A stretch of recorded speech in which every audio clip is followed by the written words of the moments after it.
오늘은 성경 공부 제목이 악의 꽃입니다. 악의 꽃. 악의 꽃에 대해서 혹시 들어보신 분들 있습니까? 이 악의 꽃은 여기 있는 분이 이제 보들레르인데 이분이 대단한 분이에요. 이분이 사탄이 누군지를 정의를 해놨습니다. 제가 봤을 때. 이게 뭐냐면 여기 지금 꽃이 있죠, 꽃. 그 다음에 여기 검은 게 뭘로 보입니까? 네. 그래서 이 양반이 이제 프랑스에서 근대시를 완성시킨 사람이라 그래서 굉장히 유명해요. 유명한 분인데 이 악의 꽃이라는 시집을 지었고 조금 이따 보겠지만 이 삼위일체에 대해서 얘기를 해요. 이 양반이. 근데 제가 이 수업을 유명한 프랑스 시 교수님한테 들었는데 그 수업을 듣고 나서 성경을 처음부터 끝까지 다시 한번 보면서 제가 빛과 색을 개발했습니다. 이제 저한테는 굉장히 대단한 사람이었는데 이 사람이 뭐냐면 인생을 살아보니까 꽃밭 속에서 사는데 꽃을 좋아하다 보니까 그 안에는 뭐가 있다라는 거예요. 뱀이 있더라는 거예요. 그래서 제가 강의를 듣고 느낀 게 뭐냐면은 야, 성경을 안 믿는 사람도 이런 통찰력이 있구나. 그래서 문학이라는 게 굉장히 멋있고 아름다운 그 꽃과 같은 거지만 그 안에 있는 것은 악이다라는 거예요. 그래서 우리가 여기서 꽃 싫어하시는 분 손 한번 들어보세요. 꽃. 저밖에 없네요. 그런데 꽃 싫어하는 사람 없어요. 성경에서는 이사야 40장에서 나온 유명한 말씀인데 이스라엘이 회복될 때 첫 마디가 이스라엘한테 하는 말이 뭐냐면은 꽃은 떨어지고 풀은 시든다 라는 말을 합니다. 자, 교감이라는 시가 있어요. 보들레르에. 근데 이 교감에서 이런 것이 있어요. 어둡고 깊은 조화의 품 안에서 향기, 색채, 소리는 서로 교감을 한다. 이게 이제 우리나라 번역에 좀 문제가 있는데, 뭐냐면 꽃을 보면은 꽃의 색깔, 그 다음에 꽃의 향기, 그 다음에 꽃 주변에서 나는 소리가 삼위일체로 인생을 꽃핀다라는 것이 이 양반의 주장이에요. 근데 그것이 굉장히 아름답기 때문에 사람들이 보기도 좋고 먹었을 때 지혜롭게 할 만큼 탐스럽다라는 거예요. 그래서 자기도 이 문학에 탐닉을 해가지고 살아보니까 나중에 보니까 거기에 뭐가 있더라는 거예요. 악이 있더라라는 거예요. 아무리 좋은 꽃을 다 추구해도. 그래서 우리 인생이 사는 것이 이 세 가지를 추구하면서 산다 그 말이에요. 이 양반의 말은 향기, 색채, 음악, 그리고 이 어린애 살결처럼 아주 부드럽고 또 오보의 음악 연주처럼 소리 보드랍고, 그 다음에 목장에서 나는 향기처럼, 자 여기 어린이 살결 하얗고 색채죠. 오보의 연주처럼 음향 소리가 나오고, 그때 목장에서 나는 향기처럼 이렇게 이 세 가지가 서로 여기 나오는 것처럼 코레스판던스예요. 서로 조화를 이루면서 인생을 아름답게 한다. 그런데 이 인생을 자기가 이렇게 즐기면서 쭉 자라고 자기도 멋진 문학가가 됐는데 살아보니까 그 안에는 뭐가 있더라? 결국은 악이더라 라는 것입니다.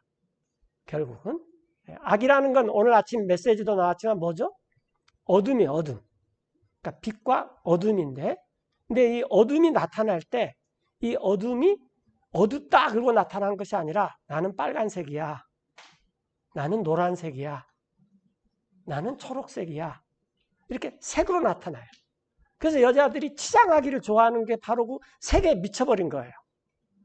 온갖 색으로 다 치장을 하고 의미를 부여하고 또 이 음악에 미치고, 그 다음에 이 향기에 미치고, 그리고 인생을 실컷 살다 보니까 맨 마지막에 뭐라 그랬냐면 정신과 감각은 환희를 노래한다 그랬는데, 이 프랑스 원어로서 보면 뭐냐면은 영하고 우리의 감각이 하나 돼가지고 노래를 한다 이렇게 했어요. 그래서 이런 것을 추구하는 것이 뭐냐면 그리스 로마입니다. 그래서 우리가 오늘날 클래식이라고 하는 이 모든 것들은 이런 것들을 추구해요. 진, 선, 미, 또 많은 것들을 사람들이 추구하지만 그 안에는 뭐 자유, 정의, 진리 이런 것들은 결국 사탄이 어둠이 주는 색깔에 불과한 것이지 그것 자체가 빛으로 인도하지 못한다라는 거예요. 그래서 이 사람이 악의 꽃을 쓴 다음에 그 당대에는 이 사람을 굉장히 문학가들이 안 쳐줬어요. 희한한 놈이 다 있다. 이 문학이라는 게 얼마나 멋지냐. 예술의 극치인데 이걸 악이라고 하냐. 근데 나중에 쭉 지내놓고 보니까 이 보드레르라는 사람이 대단한 사람이구나. 우리가 세상을 추구했는데 결국 추구하다 보니까 다 악에 빠져버리더라라는 거예요. 내가 권력을 추구해가지고 권력을 잡아보니까 정의를 부르짖지만 내가 정의를 실현하지 못해. 그 다음에 내가 미를 추구해서 아름다움을 추구했지만 내가 관능에 빠져버려. 뭐 이런 식으로 다 이게 악으로 빠진다는 거예요. 그런데 이게 나타낼 때는 어둠으로 보이지 않는다는 거예요. 마치 아담과 이브가 생명나무에서 있는 나무를 먹고 그 선과 악을 아는 나무에서 먹지 말라 했을 때 딱 바라보니까 어떻게 했어요? 보기에도 좋고 지혜롭게 할 만큼 탐스럽기 때문에 저걸 먹어야 되겠네 했는데 나중에 가니까 결국 그것이 악이더라라는 거죠. 색은 우리가 이제 빛이 왔을 때 이 프리즘에 하면은 빨간부터 자주색까지. 근데 이 아름다운 이 빛을 보고 또 워즈워드는 이 무지개를 보고 뭐라 그랬습니까? 아이들은 어른의 아버지. 참 이 무지개를 볼 때 내 마음이 설렌다가 아니라 쿵탕쿵탕 뛴다 그랬어요. 우리가 번역이 좀 힘든데 막 이 쿵탕쿵탕 뛴다라는 거예요. 어쩔 줄 모른다는 거예요. 애들이 쿵탕쿵탕 뛰면 애들은 어떻게 해버려요? 가서 뛰어놀아버리잖아요. 그런데 하나님은 이 무지개를 보면 뭘 생각하겠습니까? 내가 첫 번째 심판은 물이지만 두 번째 심판은 불이다. 그러니까 우리도 그걸 생각해야지 돼요. 그래서 이 무지개를 좋아하는 사람들이 심판을 좋아하는데 가장 대표적인 사람들이 동성애자들이에요. 그래서 이렇게 막 다양한 것이 있다, 다양한 색이 있다, 다양한 뭐가 있다 하지만 그걸 추구하다 보면 나중에 뭘로 빠져버립니까? 어둠에 빠진다라는 거예요. 근데 세상이 그래요, 지금. 세상이. 이게 색이에요, 색. 그래서 여기 나왔지만 빛은 하나님에서 나온 것을 부지런히 추구하면은 흰 것으로 가고 이 세상은 색을 추구하다 보면은 이게 검정색으로 가버립니다. 올드 테스트먼트에서는 아버지이신 하나님이 주로 나타난 것 같지만은 성령님의 조명을 받아보면은 구약에서도 예수님이 있어요. 오늘 아침 메시지도 있지만 생명나무이신 예수님이 에덴 동산에도 있었다. 그래서 우리가 삼위일체가 필요합니다. 하나님만 아는 것이 아니라 하나님을 알게 되면은 성령님도 알게 되고 예수님도 알게 돼요. 또 예수님만 알아도 성령님도 알게 되고 아버지 하나님도 알아요. 왜냐하면 예수님께서 자꾸 나는 아들이다. 그러면 당연히 왜 당신이 아들이야? 그러면 아버지께서 계시는구나. 이런 식으로. 그래서 우리가 생명에서 빛에서 나오는 것을 부지런히 추구하다 보면은 거기는 빛과 생명이 있고 이 세상에 루즈도 빨간 것 바르고 자켓도 노란색 있고 바지는 그냥 그 청록색 있고 이렇게 온갖 치장을 다 하면은 결국 우리가 이렇게 들여다보면 어떻게 되는 거예요? 저게 어둠으로 가고 있다는 것을 나타내는구나. 그렇게 생각해야 된다는 거죠. 근데 이것을 보들레르가 그렇게 멋있게 표현을 해놔버렸어요. 대단한 사람이죠. 그러면서 제목도 뭐라 그랬어요? 악의 꽃. 이건 악이야.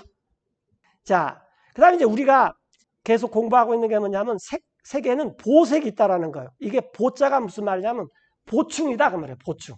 그러니까 이 하나님께서 화를 내시면 하나님께서 은혜를 베푸시고 이런 것들이 있는 것이지 항상 하나님은 은혜만 베푸신다. 그런 거 없습니다. 뭐든지 다 보색이 있어요. 그 지난번에 이렇게 예를 들어서 노란색이 평화라면은 또 전쟁도 있어요. 성경에 보면 있을 것 다 있습니다. 그래서 이것을 하나님이 하면은 빛으로 나가고 인간이 하면은 이게 어둠, 검정으로 나간다. 이런 것을 이미 보들레르는 시인도 했다 그 말이에요. 자, 그 다음에 이제 오늘 봐야 될 게 재밌는데 성경에서 이 티레가 나옵니다. 티레하고 시돈이 나오는데 티레는 오늘날 레바논 영토에 있어요. 그 레바논 그러면 예전에 목사님이 그 레바논 국기를 한번 보여줬는데 기억나세요? 레바논 국기는 뭐가 있죠? 백항목. 마스크를 끄니까 제가 대답은 잘 몰라가지고. 그 백항목은 왜 유명합니까?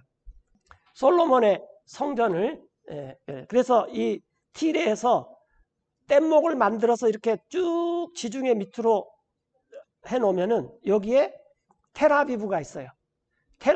텔아비브에서 딱 건져가지고 이 텔아비브에서 예루살렘까지 고속도로가 있습니다. 요즘도 있는데 신문에 보니까 그게 경치가 안 아름다워서 잘 안 이용한대요. 왜냐하면 한두 시간 거리인데 이렇게 좀 약간 시골길을 가면 경치가 좋기 때문에 30분밖에 더 안 걸린대요. 뭐 그런 뉴스도 한번 봤어요. 하여튼 그 백항목을 다 예루살렘으로 옮겨가지고 이 성전을 지었어요.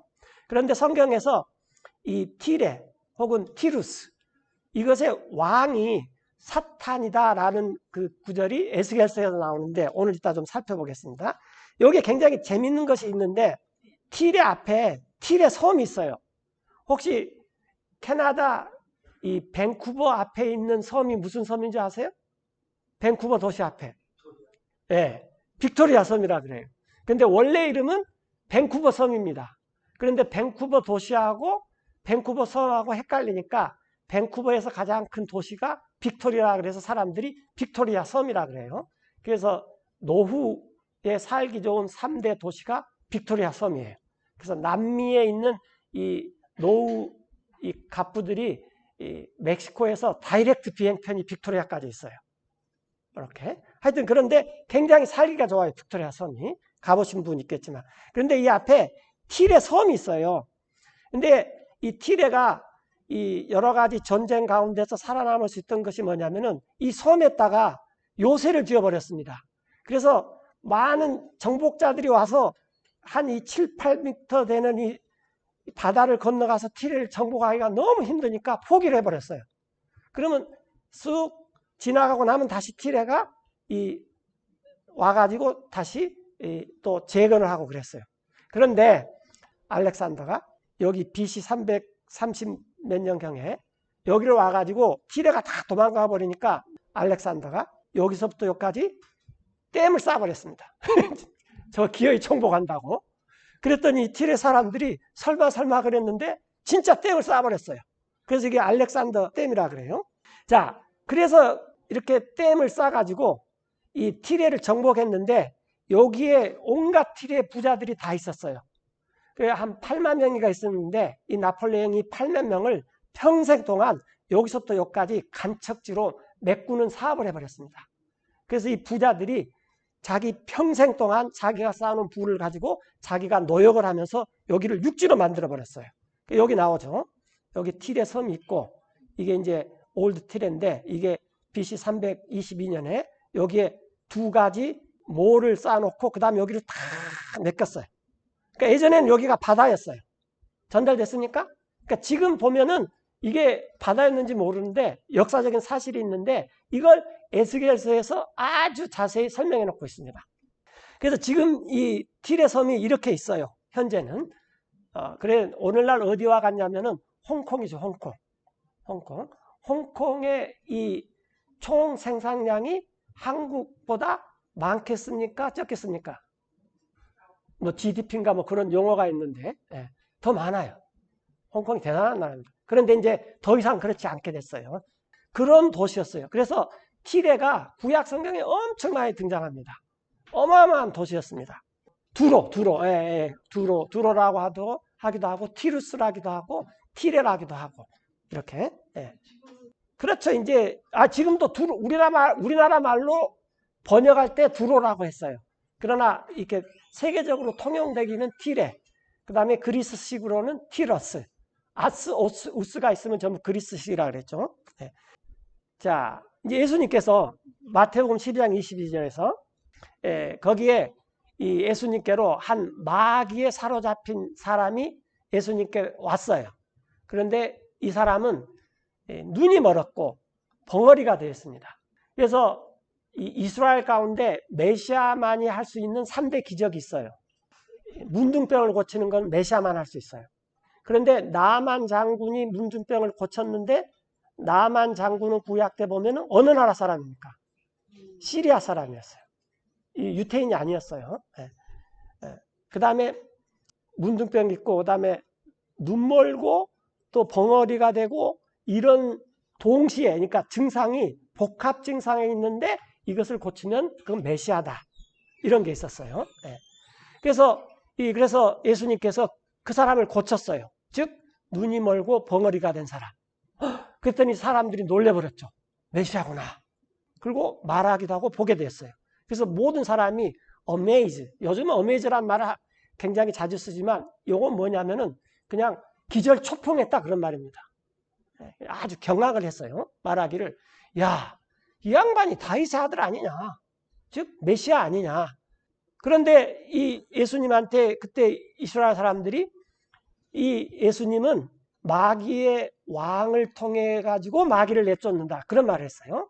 그래서 예수님이 그 마귀의 왕이 벨제부비였는데 한번 영어로 합시다. And if I by Beelzebub cast out devils.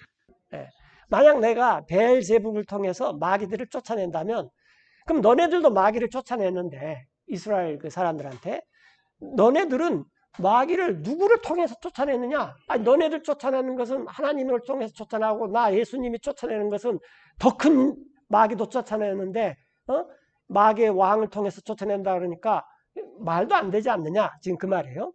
그러므로 그 쫓아내는 사람들이 여러분의 판관이 될 것입니다. 만약에 내가 마귀들을 쫓아낸다면 성령님에 의해서, 그러면은 하나님의 왕국이 여러분에게 와 있습니다.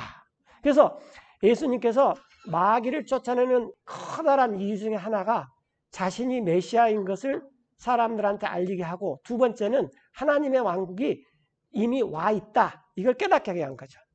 자, 그렇지 않다면 어떻게 사람이 들어갈 수 있습니까? 강한 사람의 집에. 마귀는 상당히 강합니다.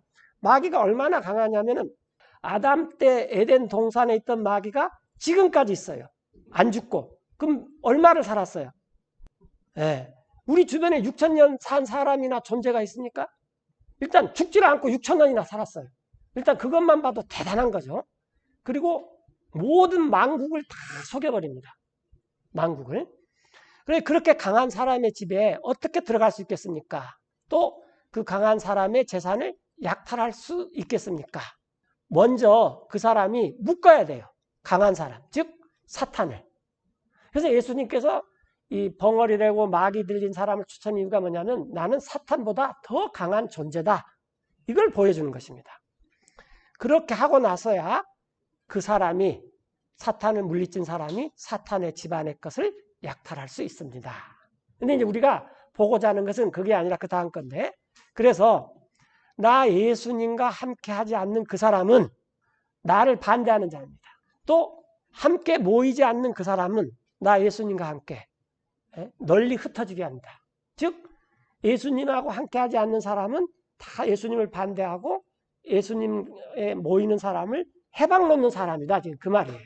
이런 일이 한 번 있었고, 그 다음에는 이제 이 예수님께서 제자들한테 둘씩 짝지어서 이 이스라엘 사람들한테 70인을 보냈잖아요. 그랬더니 마귀가 하늘에서 떨어진 것을 봤다. 그런 것도 있고, 그 다음에 제자들이 아니 예수님도 마귀를 쫓지만 다른 사람들도 마귀를 쫓읍시다. 그런 말을 했어요. 이제 그때인데, 그리고 요한이 대답하여 예수님한테 말씀하셨어요. 선생님, 우리가 보았습니다. 예수님 말고 어떤 다른 사람이 마귀를 쫓아내는 것을. 그런데 그 사람이 주님의 이름으로 쫓아냈디다. 그래서 우리 그 요한이, 우리 12제자가 그 사람한테, 야, 너네는 우리 12제자하고 예수님을 안 따른 사람인데 왜 예수님 이름으로 쫓아내? 하지 마. 이렇게 했다라는 거예요. 그래서 우리가 그 사람을 하지 못하게 했습니다. 그 까닭은 그가 우리를 안 따라요. 우리처럼 예수님하고 함께 따라다녀야 되는데 그걸 안 따라요. 그랬더니 예수님께서 뭐라고 말씀하시냐면은 요한한테 금하지 말아시오. 그 이유는 우리를 반대하지 않는 사람은 우리 편입니다. 그랬어요. 자, 그럼 조금 전에 어떻게 됐어요? 나와 함께 하지 않는 자는 나를 반대하는 사람이다. 그럴까요? 지금 여기서는 또 뭐라 그래요? 나를 반대하지 않는 사람은 우리 편이다. 그러면 어느 장단에 우리가 이 춤을 춰야 됩니까? 답은 뭐죠? 성령의 장단에. 그래서 우리가 성령이 필요한 거예요. 이럴 때는 누가복음의 말씀을 사용할 때도 있고 조금 전에는 마가복음의 말씀을 사용할 때도 있다라는 것입니다. 그래서 이 흑백 논리가 아니에요. 빛은 보색이 있다라는 거예요. 예수님께서 한 번은 이랬다가 한 번은 저랬다가 우리가 볼 때는 이게 참 이상하다라는 거예요. 자, 또 그와 같은 것이 뭐가 있냐면은 고린도후서 11장 28절에 여러분들 이 사도 바울이 조금 이따 나오겠지만 빌립보서에서 아무것도 염려하지 말고 감사와 기도로 간구해라. 그래서 이 걱정하면 안 됩니다. 걱정하면은 그 사람이 어떻게 되는지 아세요? 걱정이 돼요. 만약에 그 사람이 임시면 어떻게 돼요? 네, 인걱정이 걱정을 많이 해서 인걱정이 된 거예요. 그래서 홍걱정, 뭐 이걱정, 막 그렇게 되면 큰일이죠. 자, 이 고린도후서 11장 28절에 보면은 이러한 일들 외에도, 즉 외적인 일 외에도 일들이 있다 그 말이에요. 나 사도 바울한테 날마다 다가오는 일이 있는데 내가 염려를 해야 돼요. 모든 교회들을 위해서. 사도 바울의 이 노년이라는 게 감옥에 가서도 기도하고 누구는 어떻게 잘 지내나 아직도 성경을 안 보나 성경 좀 봐야 되는데 그 텔레비 그만 봐야 되는데 유튜브 그만 봐야 되는데 매일 기도해요. 이 바울이 이렇게 날마다 염려하는 것이 있어요. 또 사도 바울이 염려하는 게 있는데 이 구절은 더 큰 염려입니다. 로마서 9장 2절인데 나 사도 바울한테 큰 근심이 있어요.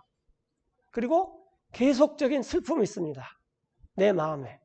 이렇게 슬픔이라는 게 우리한테 있을 수 있잖아요. 어쩌다 슬플 수도 있는데. 그런데 계속적인 슬픔이 있어요.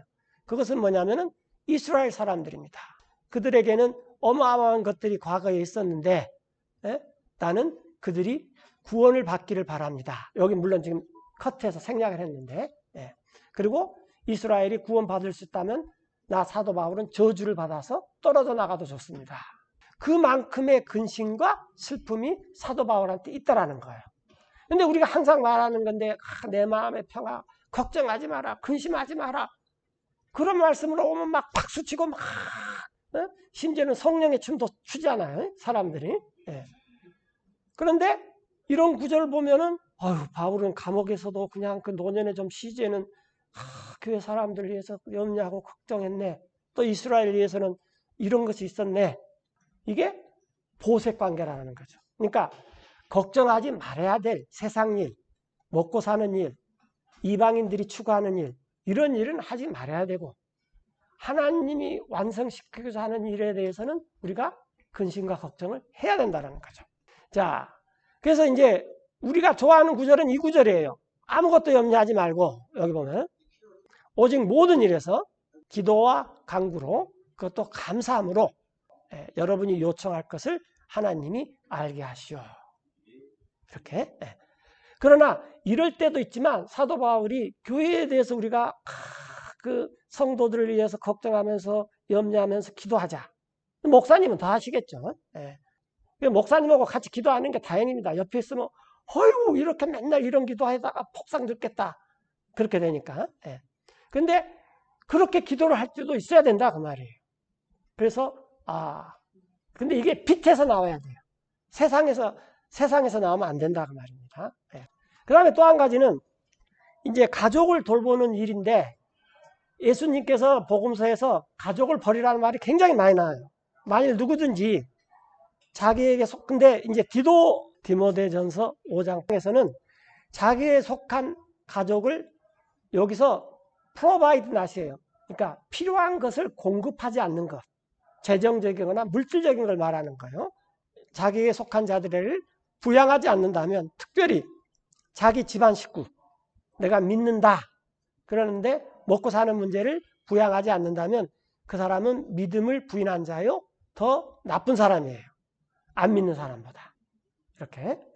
그런데 또 마태복음 10장에서는 예수님께서 사람의 원수가 자기 집안 식구입니다. 이건 예수님이 뼈저리게 느낀 거예요. 예수님이 갈릴리에서 이제 30세가 돼가지고 내가 공생애를 살겠다. 그랬더니 가족들이 다 뭐라 그랬어요? 예수님한테 따르는 것이 아니라 다 예수님을 배척을 했습니다. 이렇게. 사람의 원수가 자기 집안 식구가 될 것입니다. 아버지나 어머니를 사랑하는 그 사람, 나 예수님보다 더 그는 나에게 합당하지 않습니다. 아들이나 딸들을 사랑하는 그 사람, 특별히 한국 사람, 나 예수님보다 그 사람도 나에게 합당하지 않습니다. 새겨 들으셔야 됩니다. 우리나라 사람들 이거 하나님에게서 나온 그 자식 사랑이 아닙니다. 세계에서 나온 자식 사랑이에요. 진짜 새겨 들으셔야 돼요. 그 다음에 그 사람, 자기 십자가를 지지 않고 나를 따르는 사람. 오늘날 사람들이 십자가를 안 지고 예수님을 따라요. 그것만 가르쳐 줍니다. 예수님을 따른다는 것은 십자가를 지고 사는 삶입니다. 지옥, 어려움, 힘든, 이건 누가 좀 들어줬으면 좋겠다. 그래서 십자가를 지지 않고 예수님을 따르는 사람은 그 사람은 나에게 합당치 않습니다. 이런 말씀이 있어요. 그럼 어떨 때는 가족을 부양해라 했다. 어떨 때는 또 가족이 원수라 그랬다가. 그런데 우리가 예수님의 말씀을 듣고 성령님을 따라 살면은 하나님을 사랑하는 법을 배우면서 이때는 내가 가족을 원수같이 여겨야 되고. 예를 들어서 바울은 자기가 사역을 할 때 가족한테 가서 나 이제 바리새인 그 직분 그만두고 그냥 내 혼자 복음조로 갈 거야. 상의 안 합니다. 그걸 왜 가족들이 그걸 받아들이겠어요? 가족들이 뭐라 그랬어요? 2년만 더 찾아봐. 당신 직급이 올라가 바리새인 중에서. 그 말 나오죠. 네. 그래서 이제 우리가 성경에서 보면 이렇게 반대되는 말씀이 많이 있구나. 그리고 이것을 오늘 아침에 메시지에 나온 것처럼 사탄도 모든 것을 다 사용할 줄 알구나. 근데 사탄이 만약에 이런 것을 사용하면은 그 결과는 어떻게 된다 그랬죠? 어둠이라는 거죠. 보들레르는 향기, 색채, 그 다음에 소리인데 이걸 통기타 버전으로 하면 뭡니까? 우리나라 통기타 버전. 송창식이가 그랬죠. 술 마시고 노래하고 춤을 추고 이렇게 삼위일체의 삶을 살아봐라. 허무하다. 그래서 동해 바다에 가서 고래 잡아야 된다. 네. 지금 젊은이들이 지금 이거 하고 있어. 삼위일체 삶을 살아요. 술 마시고 노래하고 춤추고 그 다음에 사인은 덧떠가지고 갈 때까지 가보자. 그렇게 하고 사람들이 이렇게 삽니다. 왜냐하면 그게 즐거움을 주고 보암직도 하고 먹을 만큼 탐스러우니까 거기에 빠져요. 그러나 동해바다에 가서 고래 잡아야 돼요. 이 고래 잡는 게 할례죠, 할례. 마음의 할례를 받아야 됩니다. 근데 송창식이 그 고래 사냥 그걸 읽다가 이 사람 예수님만 믿으면 정말 이것은 히트곡이 되겠다. 그런 생각을 했어요. 자, 이게 우리 인생입니다. 그리고 우리가 지금 사는 것이 내가 예수님을 믿는다고 살지만은 돌이켜보면 색을 추구하고 사는 삶이 있다면은 이거 우리가 회개해야 됩니다. 왜냐하면 색은 절대로 우리한테 생명을 주지 못해요. 감동은 줄 수 있어요. 여러분 빨간 장미를 봤는데 어느 부인이 안 기뻐할 부인이 있겠어요? 여보! 하고 그냥 확 달라들어 버리죠. 그러나 그건 다 색에서 나올 수도 있다는 거예요. 물론 그것이 하나님에게서 나오면 더 좋은 거죠. 그래서 내가 추구하는 삶이 지금 색을 추구하고 있느냐, 빛을 추구하고 있느냐, 이걸 결정해야 됩니다. 근데 문제는 뭐냐면은 이 많은 거짓 사도들이 초세기에 있습니다. 지금은 거짓 사도 분별하기가 굉장히 쉽습니다. 지금은. 자, 그러한 자들은 거짓 사도들이며 속이는 일꾼들인데 자기들을 가장하는 자들입니다. 트랜스포머들 조심해야 되죠. 자기들을 가장하는 자들이 그리스도의 사도를. 근데 이것은 결코 놀랄 일이 아닙니다. 이는 사탄 자신도 가장하기 때문입니다. 빛의 천사들로. 그러므로 결코 큰일이 아닙니다. 사탄의 사역자들 또한 가장한다 해도. 의의 사역자들도. 그러나 문제는 노란색, 빨간색, 초록색, 보라색 막 써보면 그 마지막에 어떻게 되느냐? 그들이 행위대로 검정색, 어둠이 됩니다. 내가 일요일날 교회 와서 설거지 조금 하는 거 하기 싫죠. 그러나 그것이 비치면 그런 빛들이 자꾸 모여지고 그것이 모이면 나중에는 어떻게 돼요? 흰빛으로 나아가요. 그 즐거운 마음으로 하셔야 됩니다. 그러나 정치인들이 선거 때 보면 그렇게 봉사활동 잘 할 수 없어요. 저런 데도 있었나, 어쩌나. 근데 이 사람들은 색을 추구하면서 그렇게 봉사활동을 해요. 그 결국은 어떻게 됩니까? 어둠으로 가버립니다. 자, 그래서 이제 오늘 마지막인데, 에스겔서에서 보면은 아까 말한 그 두로, 티레, 티루스의 왕한테 이렇게 말씀하고 있습니다. 또 주님의 말씀이 나 에스겔에게 임하여 이렇게 말씀했습니다. 사람의 아들아, 애가를 지어 티루스, 두로, 티레의 왕한테 애가를 지어라. 그리고 그 왕한테 말해라. 이같이 주님께서 말씀하십니다. 이 티레의 왕은 Thou sealest up the sum full of wisdom and perfect in beauty. 두로 왕은 뭘 이렇게 딱 숨겨놔요. 모든 것을 숨겨놓는데 들여다보니까 충만한 지혜가 있고 완벽한 아름다움이 있더라 그 말이에요. 이 두로의 왕이. 그런데 이 두로의 왕이 에덴 동산에 있었습니다. Thou hast been in Eden, the garden of God. 오늘 메시지하고 우연히 일치가 됐는데 이 두로의 왕이 완벽한 지혜와 충만한 지혜와 완벽한 아름다움으로 에덴 동산에 있었어요. 하나님의. 그래서 티레의 왕이 어떻게 꾸몄냐면은 모든 보석이 이 왕을 덮었어요. 여러분 혹시 그 300양화에 보면은 그 에스더 남편 나오죠. 에스더 남편 그 페르시아 왕 다리 머리 끝에서 발가락까지 전부 어떻게 됐습니까? 다 보석이죠. 귀걸이까지, 코걸이까지. 그냥 쫙 갑옷이 보석이에요. 이렇게 보면은. 그런데 이 티레의 왕도 이렇게 모든 보석이 그대를 덮었어요. 홍보석, 황옥, 다이아몬드, 녹주석, 줄마노, 백옥, 사파이어, 에메랄드, 석류석, 금이 그대를 덮었어요. 혹시 장롱 속에 요거 있으신 분 있나요? 그때 어떤 분이 딱 손을 들더니 누가 장롱에 놔둡니까? 이불 안에다가 숨겨놨어요. 요즘도 그러신 분 있을지 몰라요. 이불 속에다. 자, 그래서 작품이 그대의 작은 붓과 피리를 부는 이 작품이 그대 안에서 예비되어 있습니다. 그날에 그대가 창조된. 그래서 이 티레 왕이 에덴 동산에 있었다라는 것은 이 두로의 왕이 굉장히 잘 나갔는데 지금 사탄은 빗대어 사는 거예요. 왜냐하면 그 당시 이 두로의 왕만큼 잘 나가는 왕이 없었어요. 그래서 그 왕을 보고 에스겔한테 애가를 지으라 그러면서 사탄이 누군가를 설명해 줍니다. 그런데 에덴 동산에 있었던 이 두로의 왕은 기름 부음을 받은 그룹, 캐룹이에요. 덮는. 캐룹의 특징은 뭐냐면 날개가 네 개죠. 그래서 앞에 두 개로는 자기 얼굴을 이렇게 덮고 둘로는 날고 그런 역할을 합니다. 그래서 이 캐룹 그러면 덮는 것.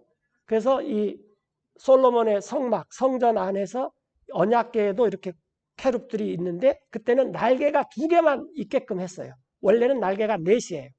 그러니까 사탄이 누구였냐면 이 캐룹 중에 하나였어요. 그래서 다음 시간에 우리가 비스트, 이 짐승에 대해서 공부를 할 것입니다. 근데 많은 사람들이 비스트 그러면 그 막 야수 같고 나쁘고 추잡스럽고 악하고 그렇게 생각하지만 이 비스트가 어마어마하게 멋있다라는 것입니다. 온갖 보석으로 다 꾸며 있고, 그 다음에 이 지혜도 충만하고 미도 완벽하다라는 거예요. 전달됩니까? 이게 누구냐고요? 미스터 사탄입니다. 그래서 사탄, 그럼 막 해골 바가지 같고, 그냥 막 추잡하고, 그냥 시궁창 같고, 그렇게 생각하면 안 된다는 거예요. 사탄이 누구냐? 성경에서 나와 있지만 충만한 지혜가 있고 완벽한 아름다움이 있고 그 다음에 보석으로 다 꾸며놨다고 말이에요. 우리가 평생 그냥 듣기만 들었고 한 번도 보지도 못한 보석 같은 걸로. 그리고 에덴 동산에 있었다라는 거예요. 기름을 받은 캐룹이니 나 하나님이 이 그대 캐룹을 그렇게 세웠다. 그대는 거룩한 산 위에 있었다. 하나님의. 그리고 그대는 다녔었다. 오르내리며 불타는 돌들 한가운데. 그래서 욥기에 보면 이 사탄이 하나님 앞에 가지 않아요. 그래서 하나님께서 물어보죠. 사탄 너 어디 있었어요? 그러니까 여기저기 다니다 왔습니다. 그런 말 있죠. 예. 이렇게 이런 존재가 사탄이다라는 거예요. 그래서 그대는 완전하였으나 근데 중요한 건 뭐냐면 과거에 완전했다라는 거예요. 그러나 그대의 길에서 그대가 창조되는 그날부터 그러나 마침내 불법이 그대 안에서 드러났다. 이게 사탄입니다. 그리고 이게 이제 완전히 끝맞을 때는 이제 심판날이죠. 그래서 그대의 많은 상품으로 그대가 채웠어요.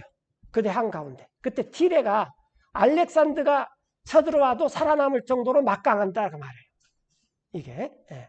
그리고 폭력으로 그대가 죄를 지었다. 그러므로 나 하나님이 그대를 쫓아내는데 사탄을 더럽게 여겨서 하나님의 산에서 그리고 그대를 멸할 것이다. 그래서 아담 이브만 하나님의 에덴 동산에서 쫓겨난 것이 아니라 사탄도 쫓겨났습니다. 덮는 케루바, 이 한가운데서 불타는 돌들. 아까 아침에는 화형것만 나왔어요. 그 생명나무 옆에 프레이밍 월드 것만 나왔는데 그 에덴 동산 어디안가 불타는 돌이 있어서 그 돌들을 통해서 하나님 앞에 가고 오르락 내리락 했다라는 거예요. 그러나 성경에서는 이제 자세히는 설명 않고 있습니다. 그래서 에덴 동산에서 하나님께서 케룹이 성경에서 4 나와요. 그 개체수가. 근데 그러면은 이 케룹이 타락해서 나왔으니까 하나님께서 케룹을 5을 만들 가능성도 있습니다. 저 생각은 그래요. 하여튼 타락한 케룹이 사탄입니다. 천사장이 타락한 게 아닙니다. 천사장은 타락하지 않았어요. 타락한 케룹이에요. 근데 이걸 왜 모르냐면 비스트를 모르기 때문에 몰라요. 짐승. 그래서 이제 다음 시간에는 이제 비스트에 대해서 공부를 하겠습니다.